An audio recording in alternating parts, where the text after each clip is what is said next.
everybody. How's it going?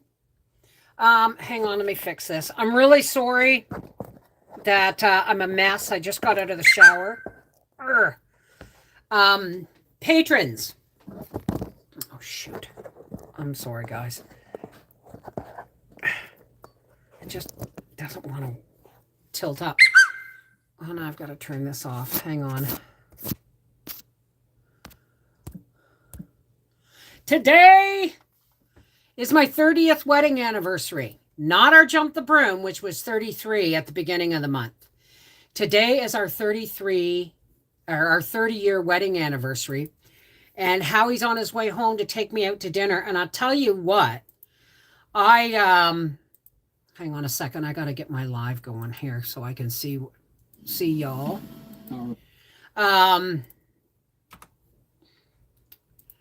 Let's pop out the chat here.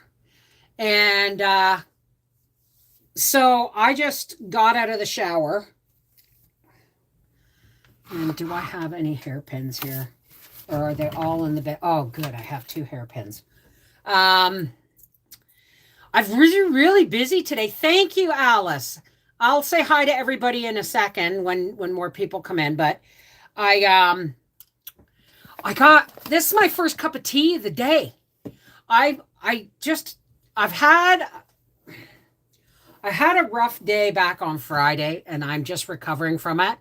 I'm basically bipolar, but my antidepressant meds have been doing the job for a long time. But I still have days, as my patrons will tell you, like on Friday, I almost didn't go live. I was just so depressed. But, patrons came to the live. We played some music. They let me rant, and then we played some music, and I went to bed feeling great. Today, I got up like you wouldn't believe. Like, I haven't felt like this in years. I got my bedding stripped and washed, and my bedside table, I got it all. I emptied out my entire bedside table, pulled out the bed, swept, cleaned, emptied garbages, gave Gracie a bath, got the laundry caught up. Tomorrow I'll probably work on the kitchen, but I'm going live right now because I don't have a video for tomorrow because I just kind of went, let me have a sip of tea. Yeah, I know I sound hyper, right? But I'm getting ready to go out. Thank you. Now let me just pop out the participants and say hello. Alice, Barb, hi, Carla, Celeste, Claire, Donna. You can tell they're in alphabetical order, eh? Hey, Edie, how's my baby girl? How's Evangeline? Or is it Evangeline? Leona, Linda, Lori, Michelle Barnhill, Mama Dukes, Pat, Sharon, Sherry, Terry, Teresa, and Yellow Bird up high in banana tree. Now we'll go back to live chat. So Howie's on his way home from work. He said he was going to try and sneak out a bit early. I hope he actually doesn't because he's taking Friday off. This weekend, I don't have a video for y'all tomorrow because I'm still waiting to hear back on the coupon codes for the new power station. So I really don't want to do the power station preview until I have your coupon codes. Thank you. Hi, Stephanie. Hi, Beth. Mary Cook. Hi. Yeah, 30 years. I honestly, when Howie and I got married when I was 29, but we jumped the broom when I was 26 and he was 23. And I look back now and I go, man, was he ever young? Right? I mean, even I was young, right? Like I think back to the days when, my aunts and uncles and even cousins and relatives were getting married at like 18, 19, 20, 21. You know what I mean? And it's like, wow, right? We're not going anywhere special. We're probably going to go up to La Chapelle's in Casabajwa, which is up the highway. They make a mean spaghetti and garlic bread with Caesar salad. And I'm thinking that's what I'm probably going to have. Oh, my shit is pretty, is it? Look, this is new. Yes, this is a new blouse. I've been saving it to go out to dinner with Howie. Has a little bit of cutout in the back, but you know what? My knees are killing me, but they're moving, right? They're moving, and I'm functioning. I'm always in pain. My knees are always going to give me pain, and I'll tell you the truth. When I pulled out my bedside table, and I emptied out the drawers, because you know how it collects crap, right? And bending over, like I can't bend my knees when I'm bent over. I have to lock my knees to bend over, right? Because I can't go down on my knees, not down on my knees, but I can't bend my knees. So I worked up a real sweat, just, dustpan after dustpan after bits of garbage. I emptied the garbage in here. I'm cleaning in here tomorrow if I'm not picking beans, but I emptied the garbage in here and I emptied the garbage in the bedroom and all that stuff. I got my bed stripped and the bedding washed, and just one of those days, right? I know. I saw these and it's not 100% cotton, but it feels cottony enough that I can feel like I'm getting away with. Doo-doo! Hey! Now boiling the kettle to pour over frozen tomatoes. Ha! Smart girl. I've only got one kind of orangey tomato so far. And my beans, oh my God. My beans have gone absolutely batshit crazy. They are only the one can you actually still see. Okay, let me just get this. I know I'm putting it up wet, but I'll take it down later and brush it out again. I just want to be ready when Howie comes home. Yeah, because the coach is out at the racetrack, Howie's been staying in the house. So I got up this morning and I made him pancakes and bacon for breakfast. And I don't think this is working. Let me see if I can get that tucked under there for the moment. Well, it'll do for now. I'll do it again in a few minutes. There, here we go. The tomatoes were down in my dad's freezer, but he's getting fresh codfish and needs the space. Well, there you go. Right? There you go. So this is my first cup of tea today.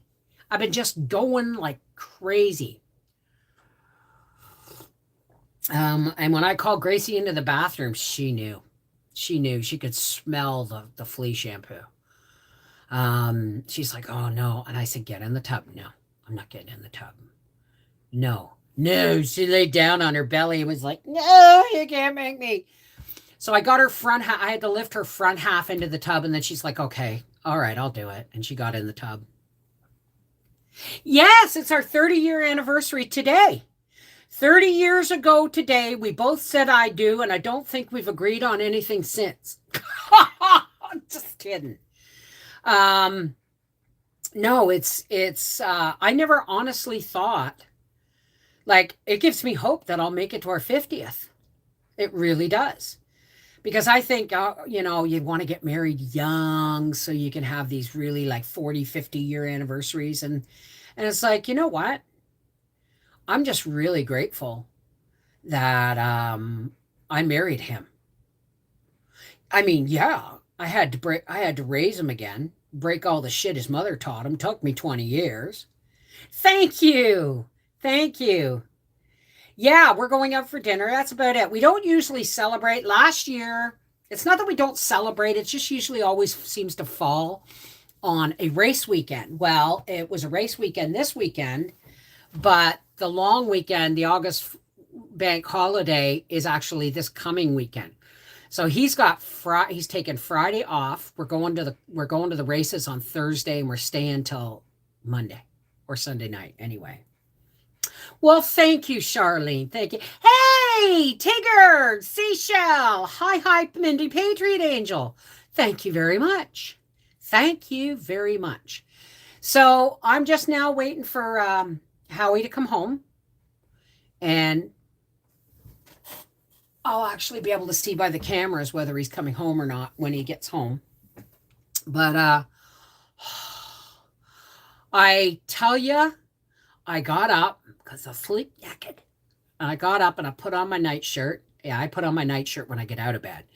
And I'm like, ah, okay. And it's like, if you don't do it now, Bev, before I even stood up, it's like, if you don't do it now, it's going to wait another week. So I stripped my entire bed.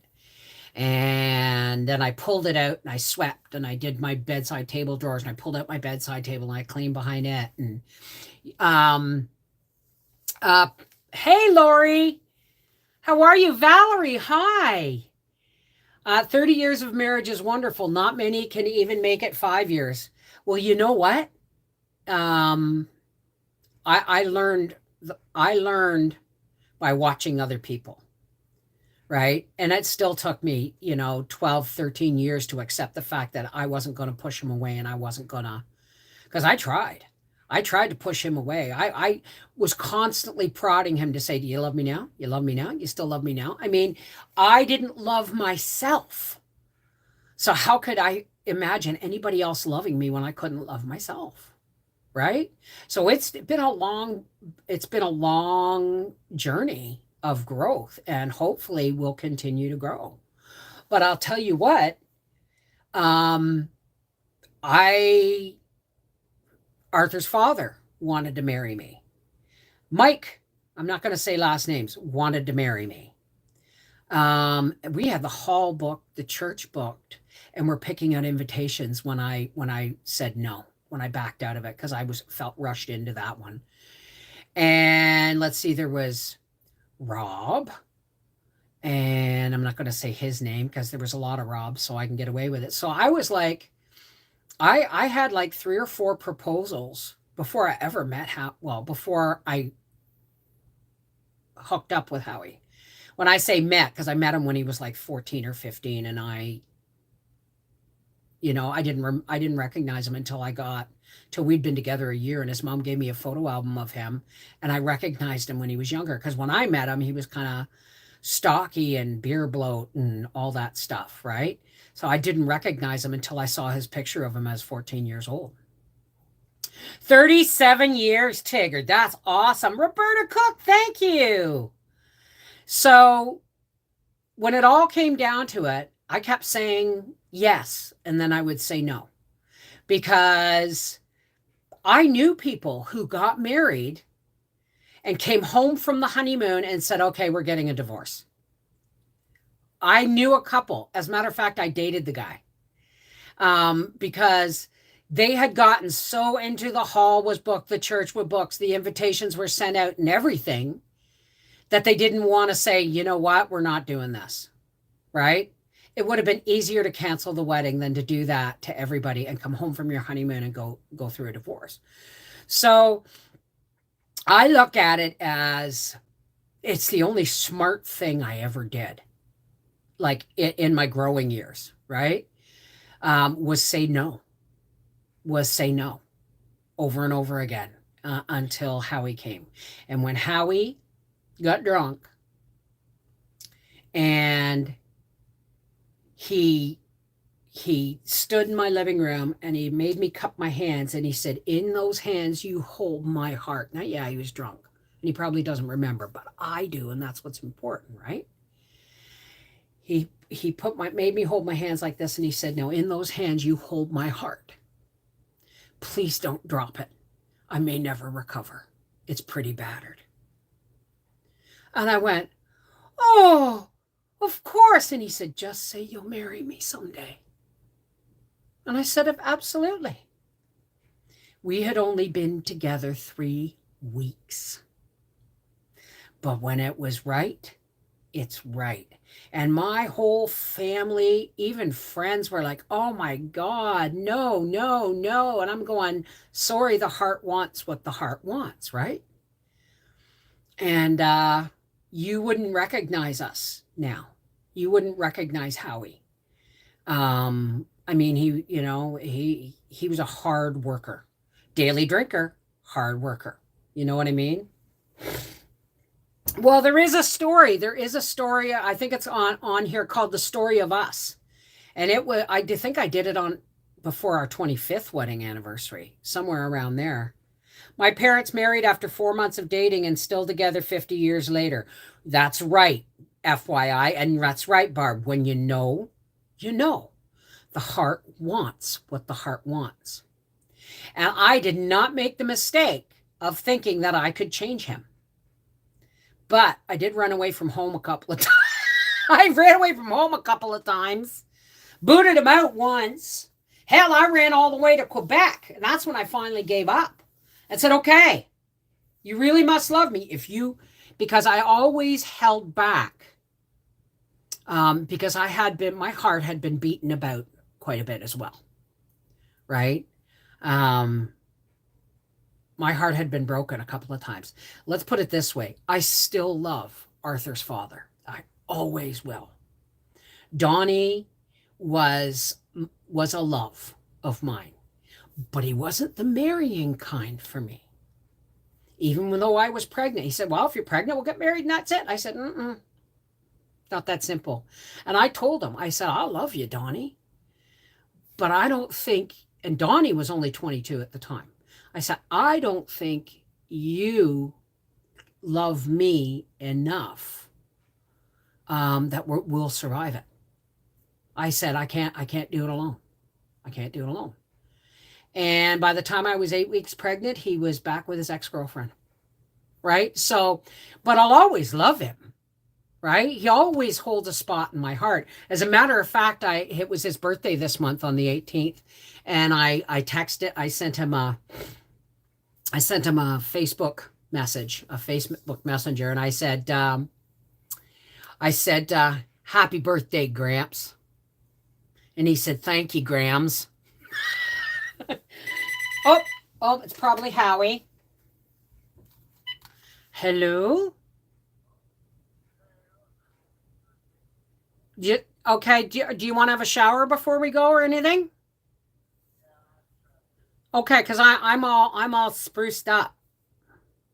I didn't put any makeup on. I didn't feel like blinding myself with a mascara brush, but I've had a shower and I'm dressed. And I'm doing a live stream right now, and everybody says happy anniversary.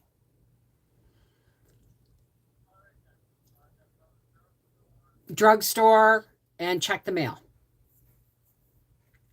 And come home and have a shower and we'll go out to dinner. All right. I love you. Drive safe.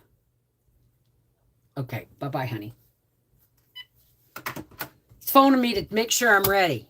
Of course, he's got to stop at the drugstore to pick up my pills, which he forgot on Friday. But it's amazing the struggles couples go through. And as long as you go through all the struggles together, you still have a stronger relationship. I've been married for 21 years. There you go. Right? Now, I'll always love Arthur's father. But I could never have married him. It would have killed us. It would have killed me. It probably would have killed me. Or I would have killed him. One or the other. Hey, Melinda. Hi, thank you. Oh, well, I'm some days they're not so sweet. Some days I'm just really like I had a rough week last week. And the reason you're getting alive now too is because I don't have a video for tomorrow. Like I said, I've got the new power station to do, but I can't put the video up until I have the links for you guys and the coupon codes and stuff. Hey, Kathy, how are you? Oh, it's not so much as a fabulous time is he gets to have dessert. He's had a headache all day because he ate junk yesterday before I came to the races, or before I came to pick him up at the track. Excuse me. He ate brownies, chocolate milk, and a whole bottle of Dr. Pepper. Usually a bottle of Dr. Pepper lasts him an entire month, or at least 2 weeks, right?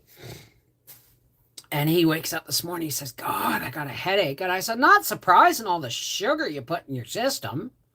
But I did make him pancakes and bacon because, tomorrow morning he'll probably get cereal, but, So I've been busy. Gracie had a bath.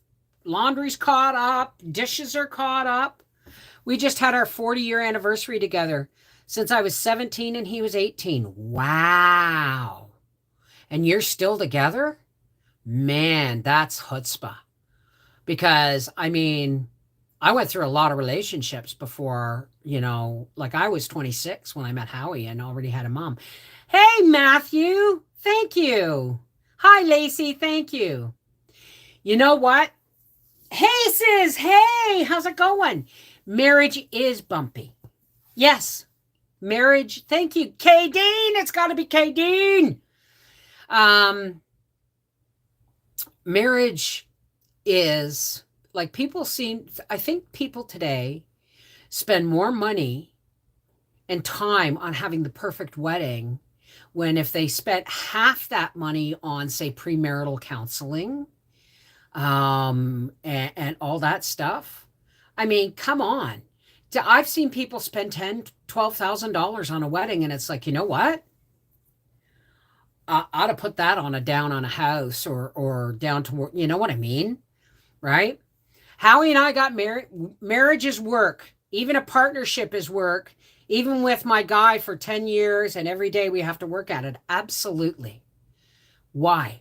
Because anything worth having is worth working for. Right? I mean, I remember phoning my dad and giving him hell when Howie and I had this huge argument. And we were sober at the time. We had just got sober. We had this huge argument.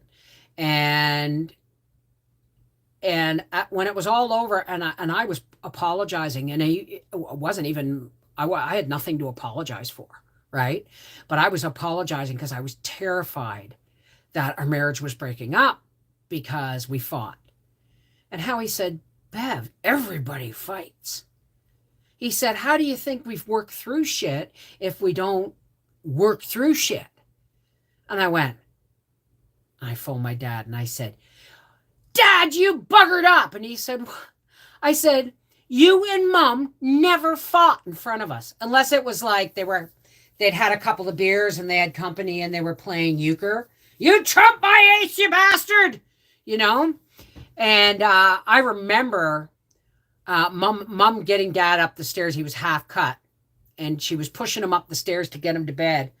And she said, come on, get up the stairs. You're twice my size. I can't carry you. And he said, oh, bite my ass, woman. And then you hear, ow! My mom bit his ass, right? But I mean, that was, to us, that was just fun, right? I never saw my parents have a serious argument. And I said to Dad, did you guys never argue? And he said, yeah, we just did it in private. I said, what do you mean? He said, to argue in front of the children, he said, would make you guys feel A, insecure, and B, if you were smart, you would have figured out how to use that. He said, so your mother and I made a decision in the very first time we walked into our own home, because they lived at my grandparents' house until my sister was 2. So they had 2 kids when they finally got their first home. And Mom was pregnant with the 3rd. And he said, so we made a decision then. He said, always to have a united front. Even if I was punishing you for something you didn't do and Mom knew, right? She would take me aside and say, no, you can't do that. Right? This is what actually happened or whatever. But my parents always presented a united front for the children. And I learned that. Thank you, Carmela. Joanna, thank you. When my husband and I left for our very first date, my mother called my sister in Colorado and said she's going to marry him. And I did. Yeah. My wife explained to me the secret to a great marriage is knowing where you fit in life. I'm below the cat, but above the dog. I'm thinking about getting a dog pretty soon. Well, that's a thing, you see. I learned that united front from my parents, even though we argued in front of the kids. I mean, how you get 2 people who were raised in alcoholic homes, right? You're gonna have alcohol issues and argument issues and all that stuff. But my first wedding cost 500 pounds, including hiring the ceremony, the outfits, because we went medieval, and the buffet after was back in 2022. Well, we got married in 1993. No, 1990. What year is this? 30 years ago was 1993. So Briar was 5 months old. Arthur was 5 years old. And we weren't even going to get married, right? Like Howard's father passed away on June 3rd, and I did a positive pregnancy test for Briar on June 15th. And mom had said, no, you need to get married. You need to get married. And it's like, no, I don't want to get married. I want to because back in those days we drank. I said, I want to drink at my wedding. I don't want to be pregnant. So we had a party. But the thing is the only reason we actually got married, not because we didn't want to, but because we figured it was just a pain in the ass, right? I mean, we had kids and we were learning to live on one income instead of two and all those things. And my mother-in-law said, look, get married. I'll help pay for it. So we had a backyard wedding on the 31st of July. It was 35 degrees in the shade. I don't know about anybody else with all this climate crisis stuff, but the weather hasn't changed much in 30 years. Hasn't changed much since I was a kid. So yes, we have pollution issues, but I don't believe we have a climate crisis. Okay, that's all I'm saying. I don't want to get a strike on this friggin' channel. But so my neighbor came over and he cut the entire, because we were we were renting a house on an acre and we had chickens and all that stuff and apple trees and all that stuff. And my neighbor came over with a lawn tractor and mowed our entire lawn. My landlord gave me a horse trough to put beer in and ice.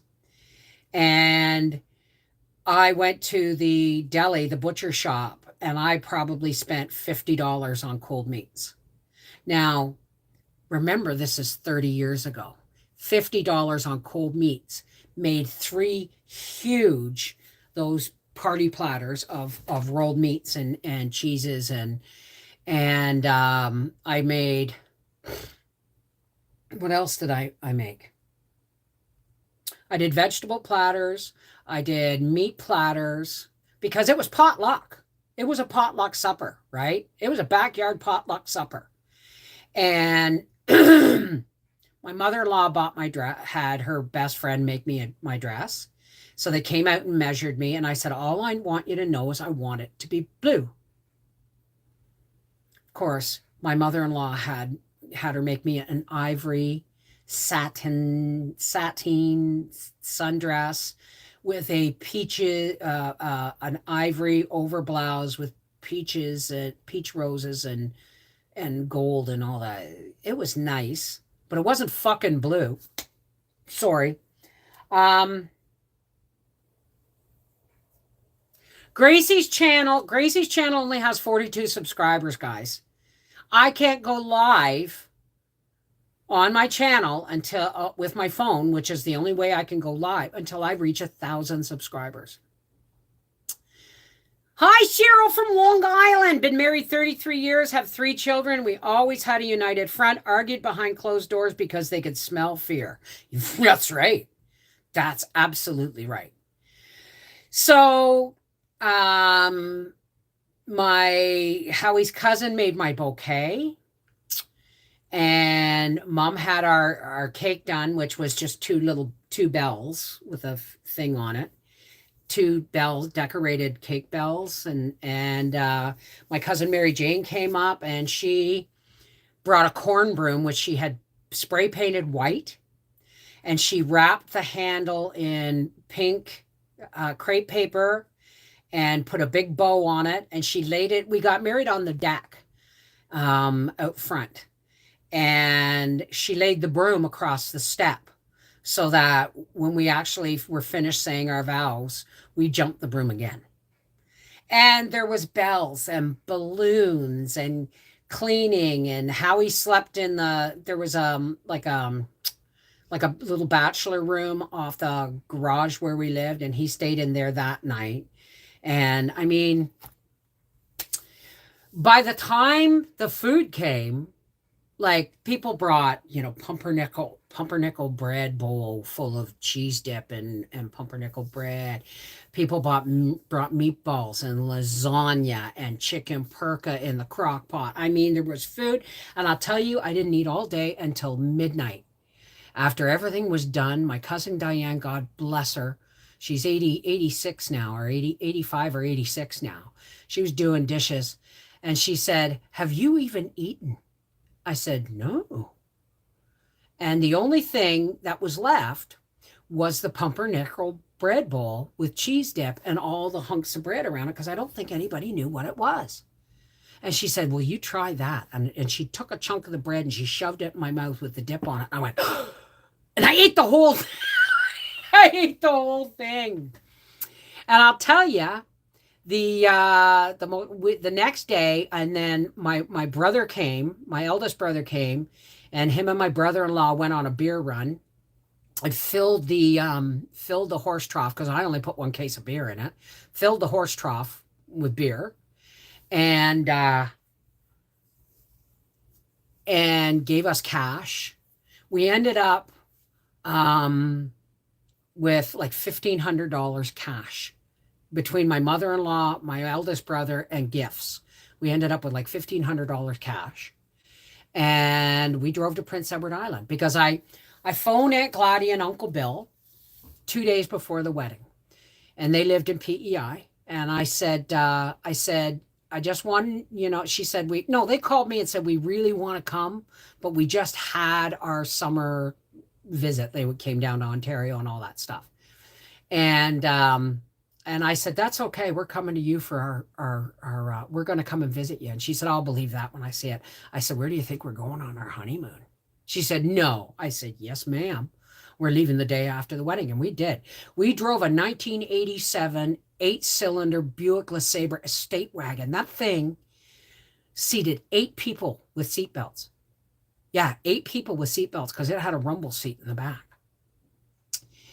And we drove, because we didn't want to go through Quebec. So we drove to, we made a trip of it. We drove to, it's in New York. It's Lake Placid. And then we drove and we crossed Lake Champlain on the ferry. And we went through New Hampshire, and we got through Maine. And then we crossed over into New Brunswick from Maine. But I'll tell you, you know what the biggest song was on the radio that I kept playing over and over again as we were driving to Prince Edward Island? "When I wake up, I'm gonna wake up to be the man who wakes up next to you. And I would walk 500 miles, and I would walk 500 more, just to be the man who walks 1,000 miles and ends up at your door." That one. "Hello from Southeast Tennessee." That's okay, Michelle. I'm just waiting for Howie to come home. "Living and learning. Long-time subscriber, but don't talk much." Well, hello, and Marie B. and Laura Higgins. I made my cake. Oh, yeah, and I made pies. That's right. I made a blueberry pie, and I made a cherry pie and an apple pie. I made loaves of banana bread and zucchini bread. And because I wanted to make sure there was enough food, like I didn't want to expect people to bring the feast. So I had platters of cold meat, platters of cheese, vegetable platters, pies, 3 pies, 2 banana breads, 2 zucchini breads, a big whack of butter tarts. I made butter tarts, and my uncle, God rest my Uncle Joe's soul, all the elders that were at that wedding are now dead. But Uncle Joe said, "What's that?" I said, "Those are butter tarts." He said, "Who's filling?" I said, "Aunt Josie's." His wife, my Aunt Josie. I still use her recipe. It's just eggs, butter, and brown sugar. That's all it is. And it's like, he says, well, I better get one now before they're. And my nephew Aaron was like, ooh, butter tarts. And Uncle Joe grabbed Uncle Joe grabbed two. And he had pastry flakes coming down. Oh, yeah, that's good stuff. Sourdough butterscotch scones. Oh, I need that recipe. Joanna, send me that recipe at connectedheartsfamily@gmail.com. Have you ever water bath canned butter? Yes, I have, and I'll never do it again. You have to clarify the butter first and get rid of all the milk solids, or it will go moldy on the bottom. And so clarified butter in jars isn't the same. It doesn't taste like butter to me. It doesn't go. So no, I won't. I don't can dairy products. I don't recommend it either. Hi, Jessica. How are you? Well, that's what ghee is clarified butter, honey. What you if you go to my Cooking with Cannabis channel on Rumble, you'll see how I clarify butter. I think I did a video on clarifying butter because you waste a lot of milk solids when you're making canna butter. You waste some because of the milk solids in the bottom. So I cook and clarify my butter and take off all and pour off the clarified butter, and then I would make my canna butter. But you have to look up a video on clarifying butter. But if you're going to can butter, clarify it first so that there is no milk solids left. And then it becomes ghee. That's what it is ghee. Well, I'm glad. Well, thank you. No, that's not silly at all. Some people think ghee is just a different kind of butter, and all it is clarified butter. Right? Recipe for my sourdough stuff has all come from Lisa at Farmhouse on Boone. It's my first attempt and everything has been amazing. Hey, Katie's Kitchen, how are you? You know what? I like browned butter on popcorn. I really do. I really do. Hey, Rebecca, hi. Janie, you know what, Jane Reagan? You're the only person I've ever seen to have their name spelt that way except for my cousin Janie. I have a cousin Mary Jane and I have a cousin Janie. And that's how her name was spelled. I love butter. Yes, I do. Have you ever made Rice Krispie treats with brown butter and a bit of salt? No. I'll have to try that. But I've made Rice Krispie treats with canna butter. I don't eat, I know I'm the fat one and Howie's slim. But he's the diabetic. He's the one with the heart and all that stuff. And if I don't, like everyone says, oh, you bake, blah, blah, blah, blah, you feed him. You know what? If I make a cake, it's usually, oh, that's my washing machine. If I make a cake, I usually only use like 3/4 of a cup of sugar instead of a cup and a half. I cut the sugar in half.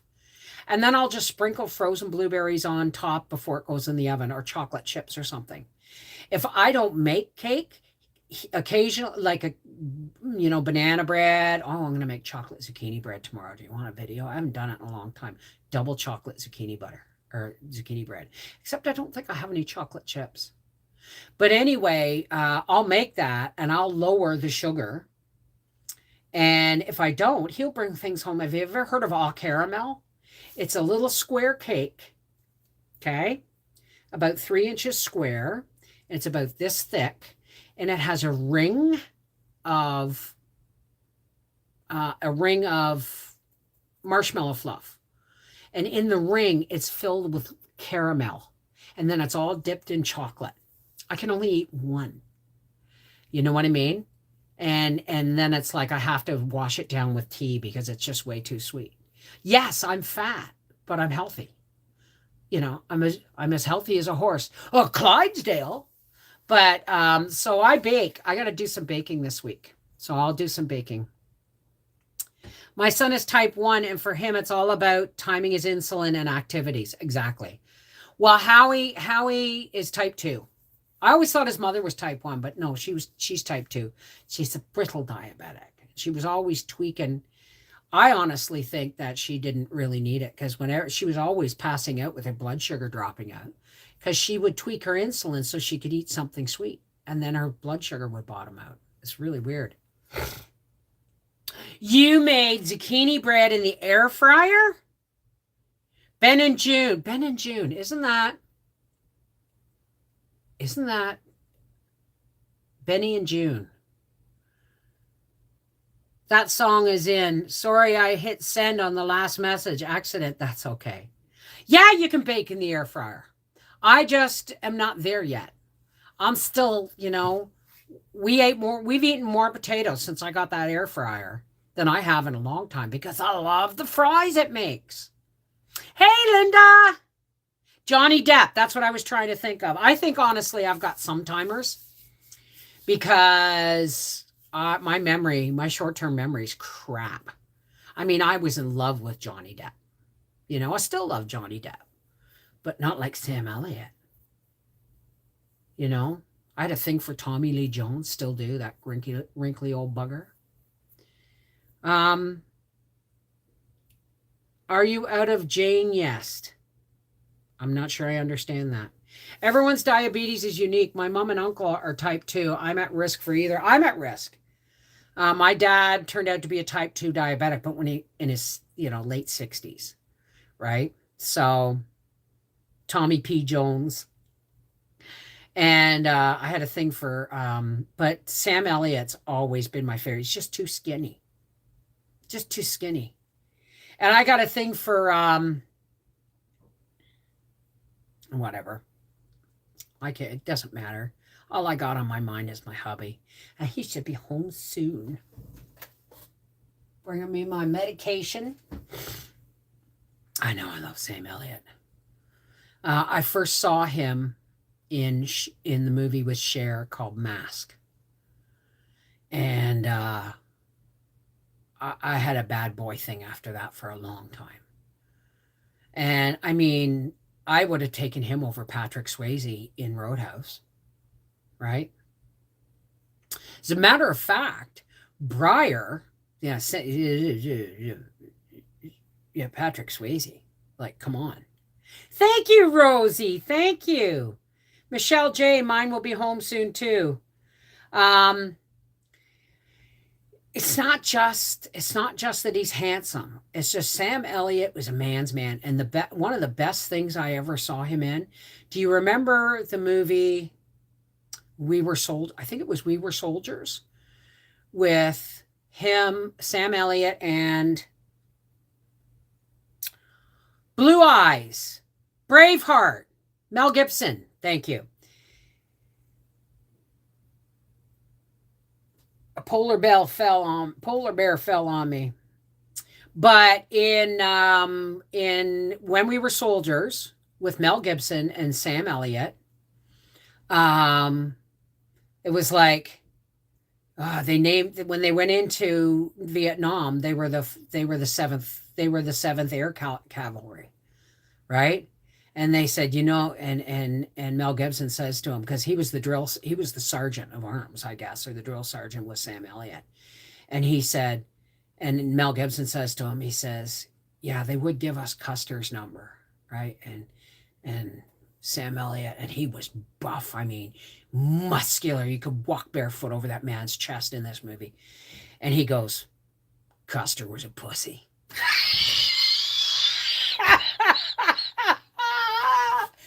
And I mean, and we watched this whole series, I think it was Sons of Glory.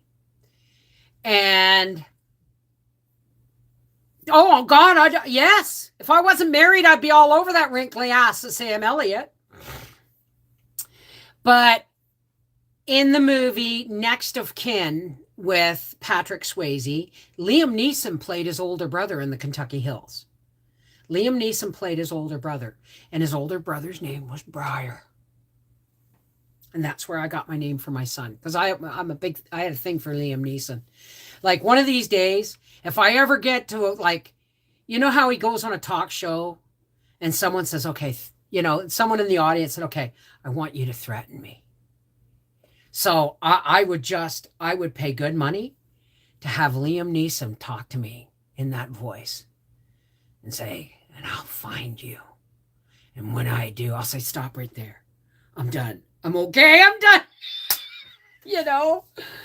Um, but in the movie, when we were soldiers, there was one of the young lads, like one of the private or whatever, right?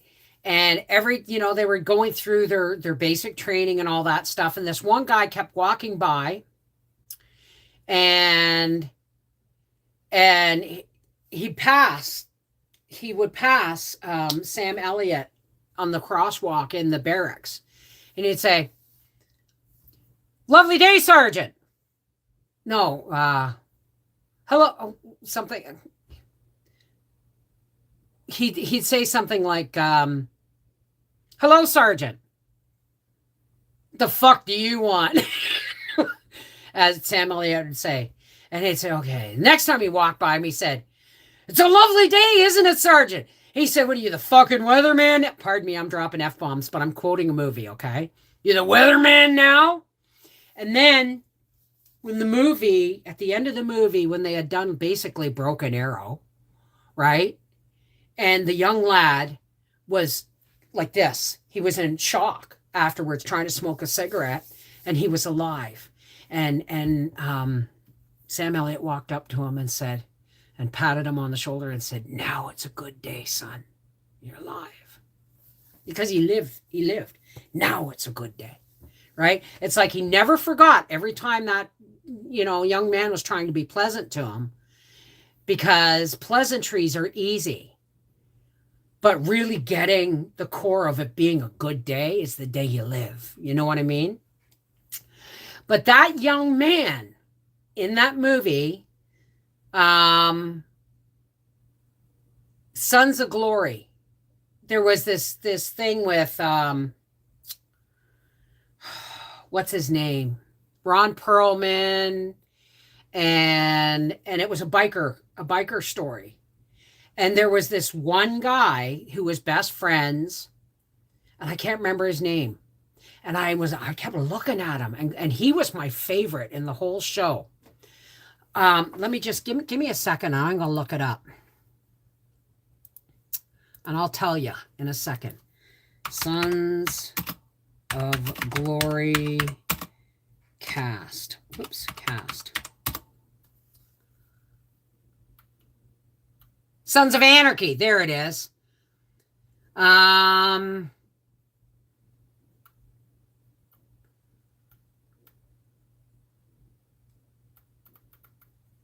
Where is he? They're not showing pictures. Sons of Anarchy. Oh, I think Daddy's home. But Sons of Anarchy was this biker movie. Daddy's home. And Howie,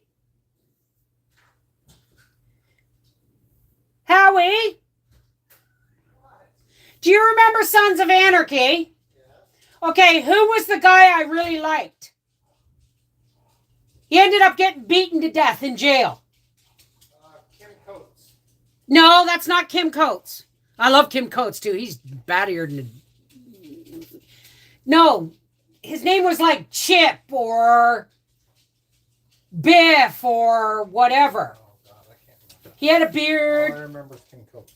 And the young lad said, "I got this," and he walked in and he said, "No, I got this," and he went in.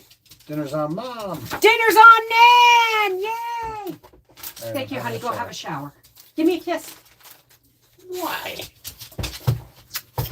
Because birthday? No, it's my anniversary.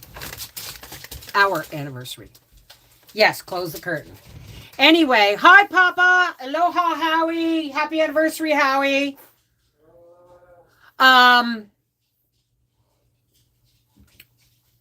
But anyway, if anybody's seen Sons of Anarchy, okay, hang on a second.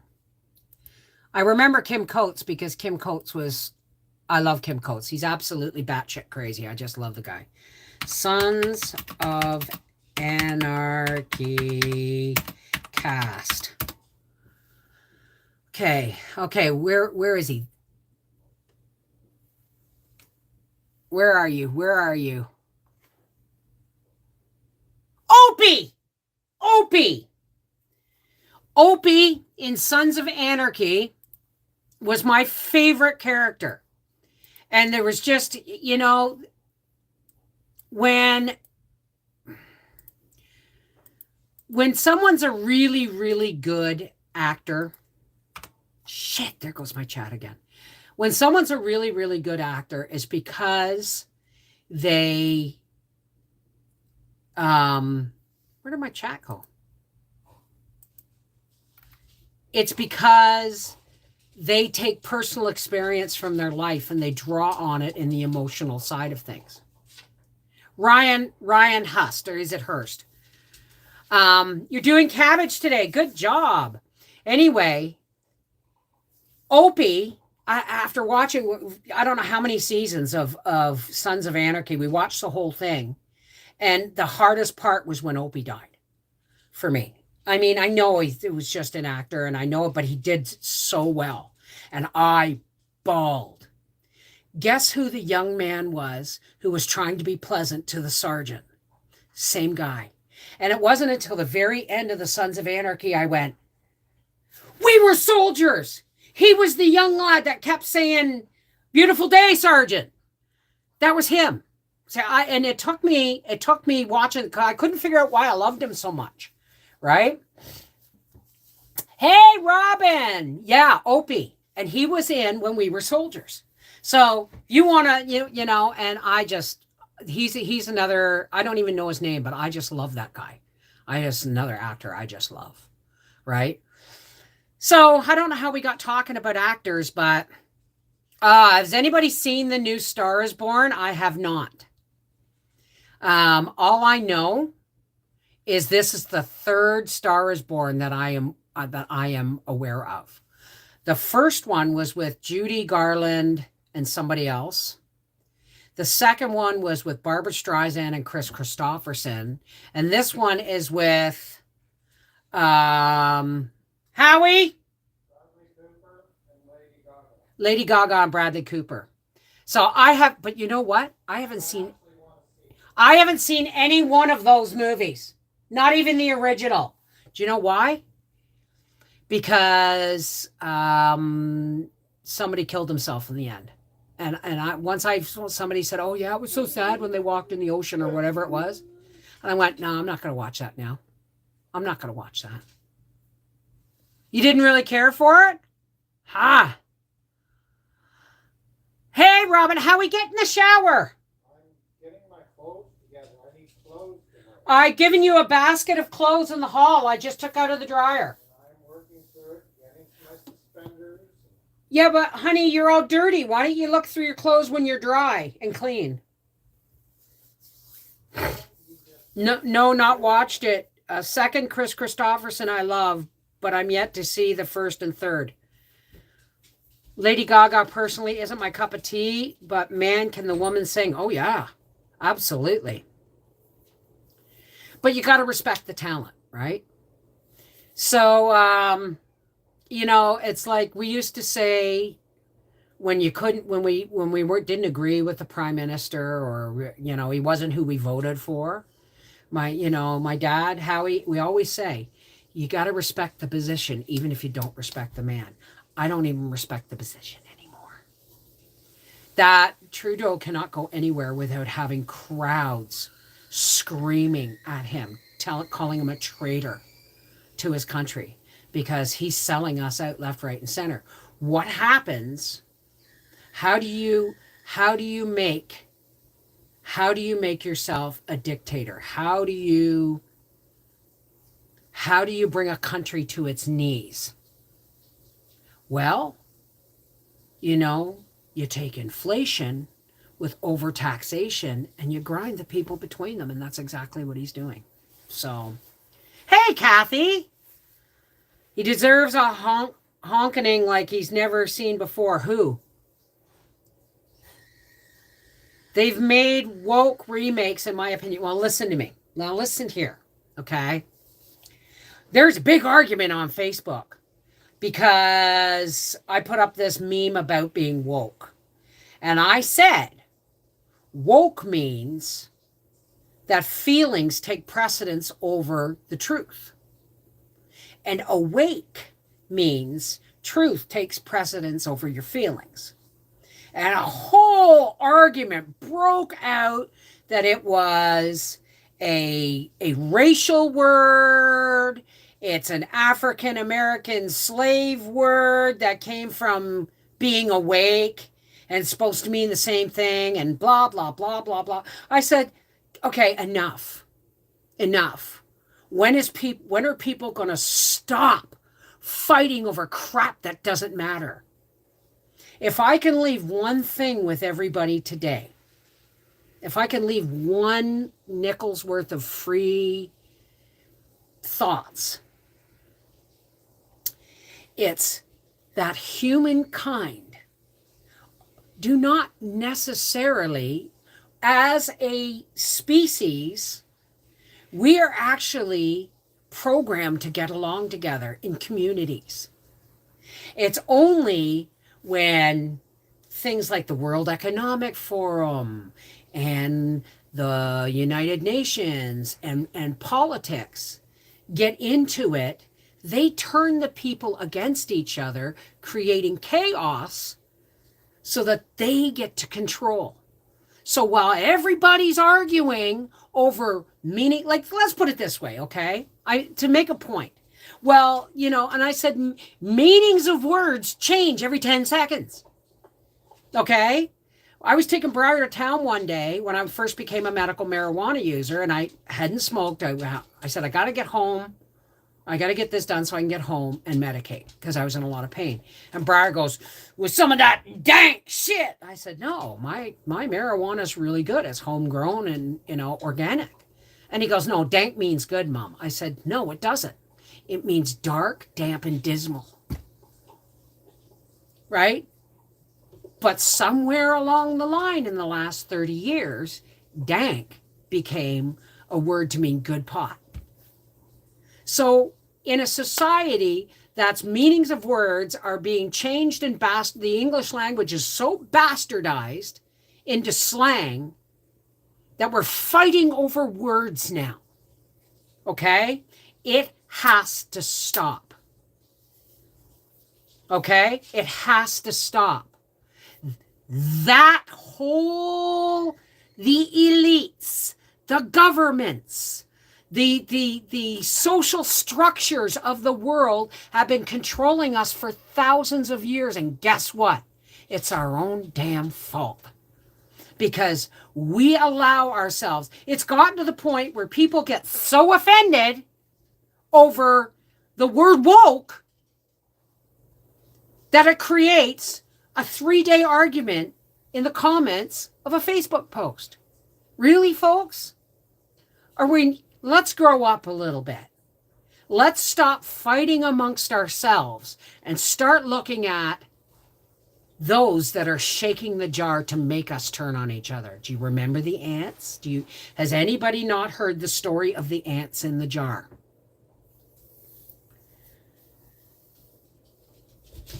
Oh, I'll be fine, Linda. I stay up to date on slang. My mom called me bro, and I broke out with slag, and his friends would use. I told him, so cringe. It's like, yeah, Briar would say, dude. I'd say, I'm your mother, and in no way am I ever going to be a dude. Well, it's just an expression of speech. I said, no, it's a masculine expression of speech. And ever since I got called butch in high school, I kind of take, I kind of wish that you would use proper language when you're talking to your mother, right? You haven't heard it, Barb Shelton? Okay. There was a professor who kept things really simple. I don't know who it was, but look up ants in a jar. I'm pretty sure you'll find a video on it. You put ants. Let's put a little family of red ants and a little family of black ants in this jar. And we put the lid on. And the ants go around doing their everyday things. The black ants are doing their things and the red ants are doing their things. And an unseen hand comes along and shakes the jar. And because they can't see what shook the jar, they go to war against each other, start killing each other. Because obviously it was the other ants that caused the problem. We have been in a jar for 6,000 years, and it's being shook up. And for the last 3 years, it's been shook up daily. They have shaken us up to the point where nobody can agree on anything. And that's where riots are coming from. I mean, look at that song. Try that in a small town. I watched a man who does reactions to songs. And he was a man of color, and he said, I see no racist in that. He said if it was all just Black Lives Matter clips, but no, there was the thing on the,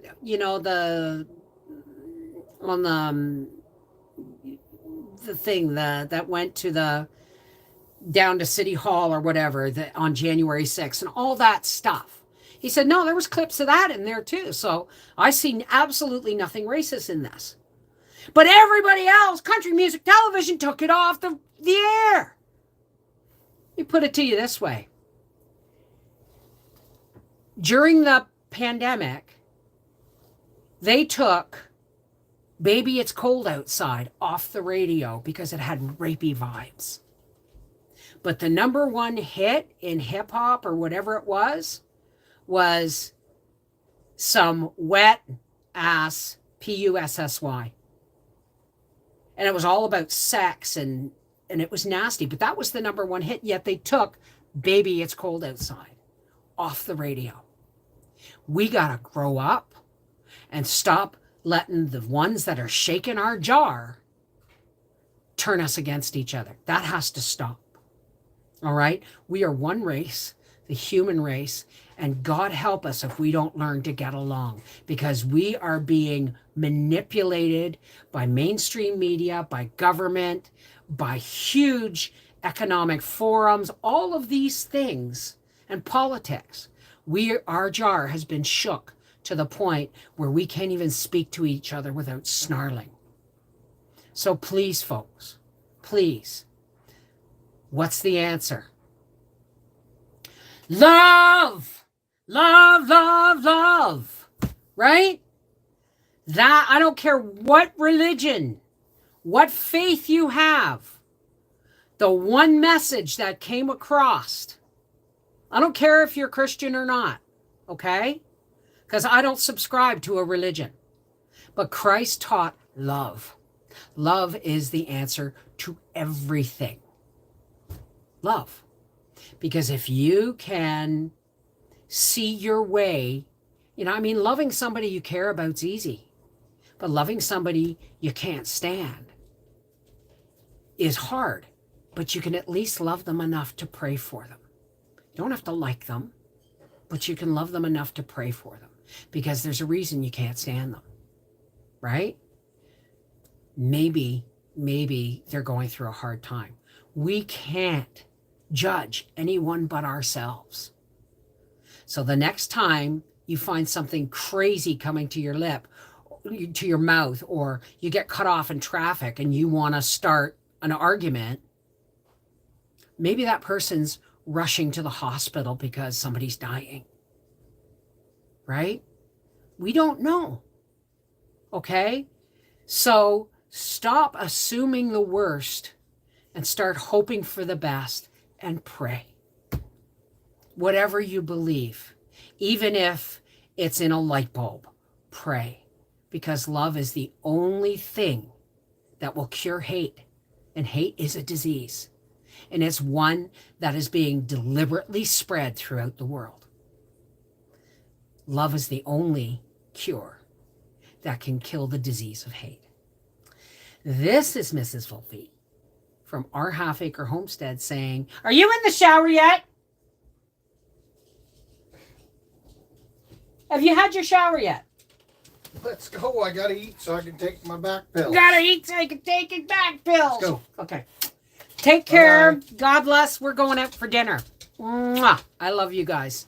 Never forget that. I don't have to know you to love you. Isn't that the way we all should be?